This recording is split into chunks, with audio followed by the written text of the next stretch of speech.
سب خوبیاں اللہ تعالیٰ کے لیے ہیں جو مرتبہ کمال تک پہنچانے والا ہے۔ اس کے محبوب رسول اللہ صلی اللہ علیہ وسلم اور آپ صلی اللہ علیہ وسلم کی آل و اصحاب رضی اللہ تعالیٰ عنہ پر بے حد و بے شمار درود و سلام۔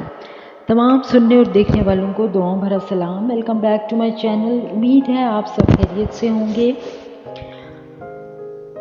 ایران کا ایک سوداگر تجارت کے سلسلے میں ہندوستان آیا ہوا تھا۔ یہاں سے اس نے ایک خوبصورت اور میٹھی میٹھی باتیں کرنے والا طوطا خریدا جس کی ادائیں بڑی دل پسند اور آواز بڑی پیاری تھی۔ وہ تاجر اسے اپنے ملک میں لے گیا۔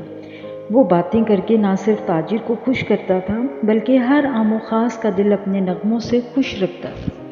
ایک دفعہ وہی سوداگر تجارت کی غرض سے دوبارہ ہندوستان جانے لگا اور روانگی سے قبل اپنے اہل خانہ اور غلاموں سے پوچھا کہ وہ ان کے لیے ہندوستان سے کیا لائے۔ ہر ایک نے اپنی اپنی پسند بتائی۔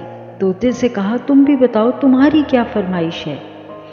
طوطے نے کہا میری صرف یہ درخواست ہے کہ دوران سفر جب تم فلاں دریا کے پار ہو جاؤ تو تمہیں وہاں ایک پرفضا جزیرہ نظر آئے گا۔ وہاں میرے ہم جنس طوطوں کو سلام پہنچا کر کہنا کہ تمہاری قوم کا فلاں طوطا میری قید میں ہے اور تمہاری ملاقات کو جی ترس گیا ہے۔ تم آزادی کے ساتھ باغوں اور سبزہ زاروں میں مزے کر رہے ہو۔ تمہیں اپنے غریب الوطن ساتھی کی کوئی خبر نہیں۔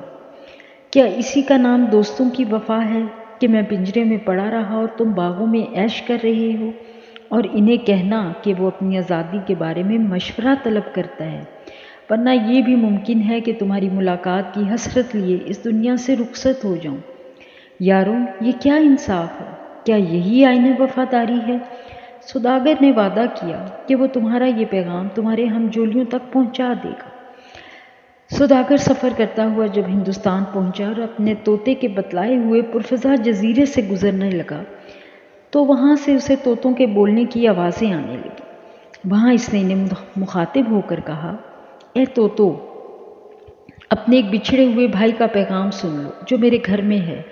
وہ سلام کہتا ہے اور تم پر افسوس کرتا ہے کہ تم کو اس کے بغیر سب شاخوں پر جھولنا کس طرح بھاتا ہے۔ کوئی اس کی ملاقات کی فکر کرو۔ ابھی سوداگر نے بامشکل اپنی بات مکمل کی تھی کہ درخت کی شاخ پر بیٹھا ہوا ایک طوطا پھڑ پھڑانے لگا اور پھر بے دم ہو کر زمین پر گر پڑا۔ چند لمحے تک اس کا جسم تھر تھرایا پھر بے جان ہو گیا۔ سوداگر سوچنے لگا بعض اوقات ایسی گفتگو سے خاموشی بہتر ہوتی ہے جو فساد اور اضطراب پیدا کرے۔ سوداگر اس پیغام رسانی پر بڑا شرمندہ ہوا کہ جس نے ناحق اپنی زبان سے ایک جان گنوائی۔ تلوار کا زخم تو بھر جاتا ہے مگر زبان کا زخم نہیں بھرتا۔ یہ مرنے والا شاید طوطا اس کا کوئی عزیز ہے۔ میری اس بے موقع خبر سے اسے اتنا رنج ہوا کہ برداشت نہ کر سکا اور مر گیا۔ وہاں سے افسوس کرتا ہوا رخصت ہوا۔ کچھ عرصے بعد کاروبار سے فارغ ہو کر جب اپنے وطن واپس آیا اور اہل خانہ کو ان کے حسب فرمائش تحائف دیے، طوطے نے پوچھا کیا میری فرمائش پوری کی؟ میرے ہم جنسوں نے کیا جواب دیا اور تو نے کیا دیکھا؟ سوداگر نے ایک سردا بھری اور چہرے پر رنج و الم کے آثار نمودار ہونے لگے۔ کہنے لگا بہتر یہی ہے کہ جو کچھ ہوا مت سن ورنہ تجھے صدمہ ہوگا۔ میں خود تیرا پیغام دے کر پچھتاتا ہوں۔ اب تک اس کی مذمت میرے دل میں ہے کہ کاش میں پیغام نہ پہنچاتا۔ طوطا بولا اے مالک، ایسی خدا نخواستہ کیا بات ہوئی جو تو زبان پر لاتے ہوئے ڈرتا ہے؟ بے تکلف بیان کر۔ اب جو ہونا تھا وہ ہو گیا۔ سوداگر کہنے لگا جب میں ہندوستان کے اس پرفضا مقام پر پہنچا وہاں کے طوطوں کو تیرا پیغام دیا اور جو تیرا حال تھا ان پر بیان کیا تو دیکھتے ہی دیکھتے تیرا شاید وہ کوئی عزیز آشنا تھا میری باتیں سنتے ہی پھڑ پھڑا کے گرا اور تڑپ تڑپ کر مر گیا۔ شاید اسے تیری گرفتاری کا اتنا رنج پہنچا تھا کہ وہ برداشت نہ کر سکا۔ اس کے یوں دم دینے سے میں بے حد پشیمان ہوں۔ دیکھتے ہی دیکھتے سوداگر کے طوطے کے بدن پر تھر تھری چھوٹی، آنکھیں پتھرا گئیں اور صرف ایک آواز ہائے نکالی۔ قفس کے اندر گر پڑا اور تڑپتے ہوئے جان دے دی۔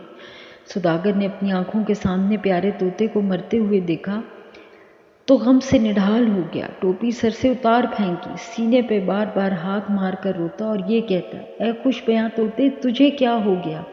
یہ تو نے کیا کیا؟ اگر مجھے خبر ہوتی تو یوں داغے جدائی دے گا تو یہ منحوس قصہ نہ سناتا۔ غرض دیر تک طوطے کے مرنے کے غم میں اسی طرح روتا رہا۔